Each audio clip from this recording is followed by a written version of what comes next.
All right, I have no idea if I should start a coffee business or not, which probably leads me to the fact that maybe I shouldn't.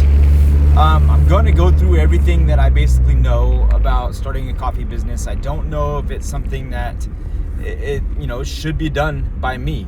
It should be done by somebody, right? And it's being done by a lot of people. So I'm going to start here. I got my trailer stolen back in 2020, and it's 2025 now, December 2025. Actually, it's the 11th. And I recently went to go look. I got it back in 2025. So it's about maybe at the end of November, I got it back. And it came with a bunch of, some stuff in it and all that. But all that aside, the trailer, I thought to myself, hey, it would be nice if I had that trailer, back in my possession about 2 or 3 months ago. And I could have a nice coffee trailer and be perfect. All of a sudden it shows up 5 years later. So that tells me, man, maybe I should really consider starting a business. Okay, sounds good. I could do it. I'm looking at layouts, looking to see how, you put everything in there, pumps and everything. I'm getting a little bit more serious about it. I'm willing to put the time in to figure out how to make this work, little by little, starting to do it, all that kind of stuff. And it still isn't out of the question. I can still use this trailer. I just can't use it as a thing that I can actually serve out of. It can just basically only haul things. And the reason is, it's not tall enough.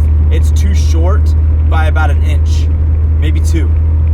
So in California, it's supposed to be 72 inches tall, 74 inches tall. That means 6'2". My trailer is 73 inches tall, and that's in the aisleway. So it's too short. So that means that I can't use a trailer. I could lift up the roof, I could make it taller, I could weld some things, I can extend it, I could do all that, and this just gives me another reason to not do something. So it's not out of the question, not completely. I would have to fabricate something anyway.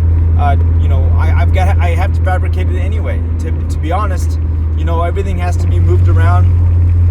Everything's got to be moved. It's not out of the question, but it just goes to show me that maybe it's not really something I want to do if that's going to be putting, a damper on things. But that also comes to this, my emotional state, right? So there's going to be some things you're going to have to consider. What's your emotional state, and are you ready to take on the idea that you're going to be growing a business, but not alongside that, you're going to be growing yourself. You're going to have to be willing to have the ability to take financial risk and have the ability to also put up with the stress of running a business. So is this truly something, because the whole thing is you're building something, you're going to build this whole thing, and do you have the ability to grow in this, right? Because maybe the person that you are now isn't the kind of person that could deal with this kind of stress, but can you develop yourself? Do you have the patience to make sure that you are the person that, what if everything falls apart and you end up losing $10,000 worth of stuff? Your stuff gets stolen or whatever. Are you going to be able to become the person that can say, okay, that was rough, but this is what I want to do. I want to have this business. This is very important to me. And I really want to be able to do this. I love serving people. I love serving coffee. I love the idea of coffee, or, this could be for anything at all. If worst comes to worst, would you start all over again? Or is this something that needs to be smooth, right? Does it need to be something that is going to be easy to do, in your eyes? And it can be. The whole idea is this. It can be easy if you can look at it like play. And if somebody comes and steals all your stuff, are you going to look at it like, oh, dang, I get to go and do that again? That's cool. It's worth it to me. I get to go and build a trailer again. I get to go do this better. whatever. Like, if somebody takes this from you, is it going to be the thing that knocks you back, right? So that's the idea, is the ability for you to put together this whole idea of what you have going as work and play. You get to work while you play. You get to play while you work. In other words, the way you naturally look at things could be that way. Or can you develop yourself into somebody, or are you willing to develop yourself into something? So for instance, I go to church on Sundays, every Sunday, and it used to be not so fun for me. Used to be not so fun, okay? Used to be not a fun experience. But now it is fun. Why? Well, every single weekend I get to go to church and basically play with, I get to go play with technology. So, in other words, I get to go be the tech guy. I record live streams. I get to go and run around and do all that. And for somebody else, that might not be fun, right? But for me, to be able to not have to sit there and not do anything and just take notes and listen to somebody talk, that I can't do that. So for me to be able to like record and like know that I have to push certain buttons, know that certain things have to be done, other people see it as like, dang, he's dedicated to this. Like we're so grateful that he's doing this. He's sacrificing his time to be able to do this, and that's fine that they think that, but they don't need to, because it's absolutely something I love. I consider it play, like figuring out problems, everything goes down, the whole system goes down. Yeah, it feels bad. It's like I panic a little bit, but I'm like, guys, this is awesome. Like in the back of my mind, I'm like, dude, this is so cool because we get to show that we can, we get to show ourselves. We show ourselves that we can figure things out. Like, it's okay. We're growing. This is gonna be just fine. Like this is what it's all about. This is okay. And if that's just an example of how you would need to feel about it, right? Like, is it gonna be okay when everything is bad, or something doesn't go right? How are you gonna see it? Is it gonna feel like this is like, did they throw a wrench in your spokes and make you flip over the handlebars when you're riding your bike?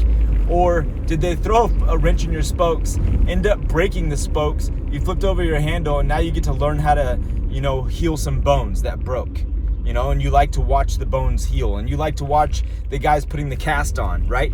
You like the fact that your friend, you can look at it like, hey, that guy's got really good aim. He was able to make that thing in between the spokes. Like, what's your perspective of it? Is it fun for you? Like, if obviously it's not fun to get hurt, but your perspective is, okay, cool. I get to grow. I get to do this. I get to, right? That's the thing. And in my mind, I'm thinking to myself, dang it, I have to do this to my trailer. Not I get to. Right? Now, can I change it to where, here's the question, can I change my perspective to where now I get to learn how to fabricate a trailer? I get to learn how to sell and then look for a new trailer. I get to do this, right? If I can look at it that way, or now I don't have to fabricate a trailer. Now all I have to worry about is making sure that I have a cart that can go into that trailer. Right? Now I get to learn how to fabricate 2 carts that can go into that trailer. So that now I don't have to use that trailer. Now I don't have to build a trailer, right? Now I don't have to like figure out how to make a whole trailer work and act like a mobile coffee shop, which maybe really I don't know if that's the best deal, because how many, 2 coffee carts is better than 1 trailer, I think. And the reason is super mobile, in and out of buildings. You can have 2 espresso machines. You can have one over here and you can form a line over here. You can have one, you can form a line over here. Like this. So that to me is exciting. Now I can think to myself, crap, now I don't have to use this trailer. Not only do I not like get to, like it's fine. This trailer is not meant to be an actual coffee trailer. Eventually, when I want to get a trailer, now I will have 2 trailers, right? So I'll have to store 2 trailers, but I don't know, like, can you adjust your mind to where you can think of things positively or not in this certain situation? Some people, I don't know, maybe they're not wired that way. Maybe, but I think that there's something that is for everybody to where you're willing to look at something differently. Because if you're automatically wanting to look at something negatively, maybe it tells you something that maybe you shouldn't go that route, or maybe you have some work to do on yourself. And I think that I have work to do on myself. Because of the certain situation I'm in my life. In between, like, do I want to keep going with a lawn care business? Do I want to build a coffee business? And that kind of thing. So for me, I'm looking for reasons to not do one or the other, or yes, do one or the other. And what it comes down to, I'm noticing right now, is it's a choice you have to make. I could easily just say, I'm scratching both of them and just go full on into live streaming, or do, something online. Online is where you make the money, but I don't see myself servicing people or servicing whatever online as much as I would be happy to do it in person. Like, that's what I see myself doing, being able to serve people in person, having a space to be able to do that. That's what I see. And eventually having something online as well, maybe talking to, I think, and that's the other thing, is you can go online on YouTube and find all kinds of different reasons to not do something, and you can find all kinds of different reasons to do something. Everybody is saying things in between the words. Some people, you'll get some good ideas, but there's things being said in between words. Like, for instance, I got a guy that had come on YouTube, and he's saying that, here's a reason why, you probably have seen it, that don't start a coffee cart business, unless you do this. Or why, here's the things that I did that made me fail, okay? There's one guy who's talking about his sister and how she had good ideas and what she had said and all this stuff, and you can tell in the back of his mind he never really wanted to make the business work. Like, there's all kinds of different reasons that you're like, dude, okay, you can point fingers and say, yeah, I could have done that better, but that's not this case. No, like, I probably would have screwed that up more. But as long as you're not going to look for excuses to stop, none of those reasons are going to be a reason for you to stop, then you're not going to stop. You're not going to fail. You're going to continue to go forward. And the thing is what if it's okay for you to fail so bad that you want to stop? That's good. That points it out that, what all this guy is sharing right now is not that, you're going to fail in this coffee business if you do these things wrong.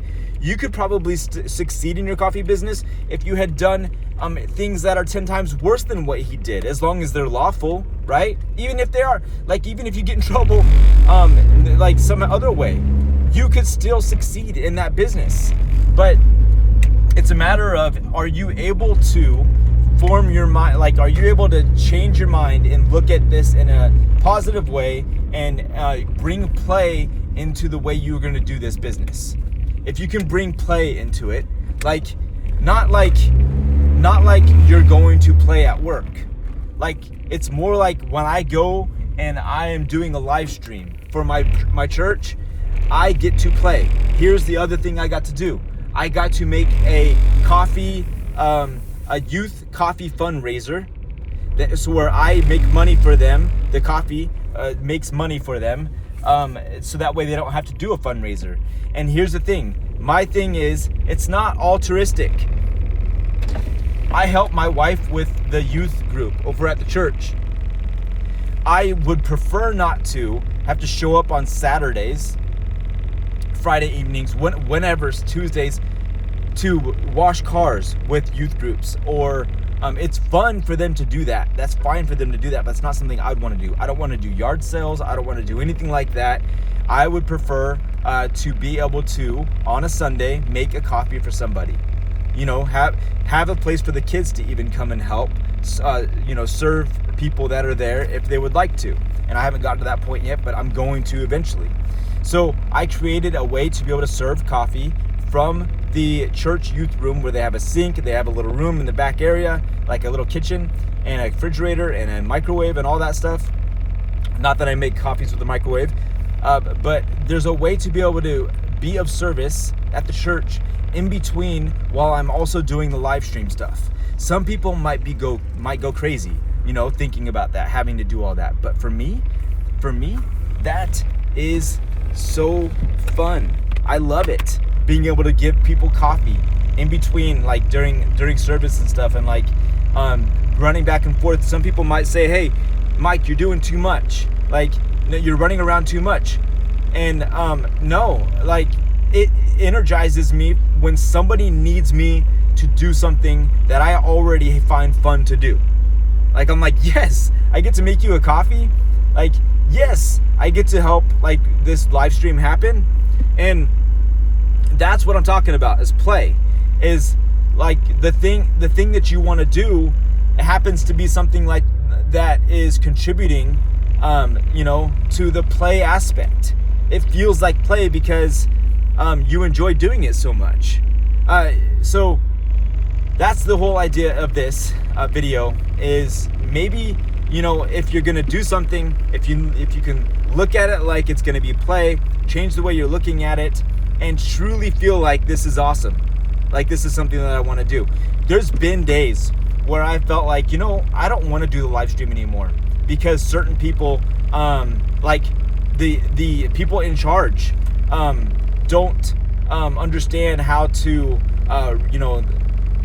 they'll throw you under the bus. It feels like they are, because they're, of finances or, whatever it is. They don't see the need for whatever you're doing. All that could inhibit in the beginning, maybe, of your ability to see this as play, because some situations do really feel like it's not. This sucks. This really does. Like, this is terrible. But for the most part, if you can look at it like, dang, like, once you get over the hurdle of putting everything together, and you look at it like, I get to go and do this. Can you believe I get to go and do this? Is that the thing in your mind, the way you feel? Can you believe? And I don't know, maybe it's possible that we can take whatever we're doing, possibly, and think maybe gratitude is the secret. There's a lot of things not to be grateful for, like, in other words, stepping in dog mess, whatever. You're not grateful for that. But it could be worse. You could have accidentally stepped off, sidewalk and, broke your leg or whatever, if you hadn't stepped on that dog mess a while back, and it paused you from having to, maybe walk out and not see a car coming or whatever. Who knows? But the whole idea is gratitude might be the thing. So feeling like you get to do this is a part of feeling like you're grateful. I'm not saying that everything can be looked at and you can't lie to yourself and think that, oh wow, I'm grateful I did this, if it's super terrible. Obviously you can't be grateful in that situation, but there always is a way to be grateful. Like, literally, I'm grateful that I'm able to have water, breathe, live, be who I am. And although there's so many things around you making you feel like you wish that you were somebody else, maybe there is a reason to feel grateful, possibly. So hopefully this helps somebody. All right, I'll see you guys in the next one. Take care. Bye.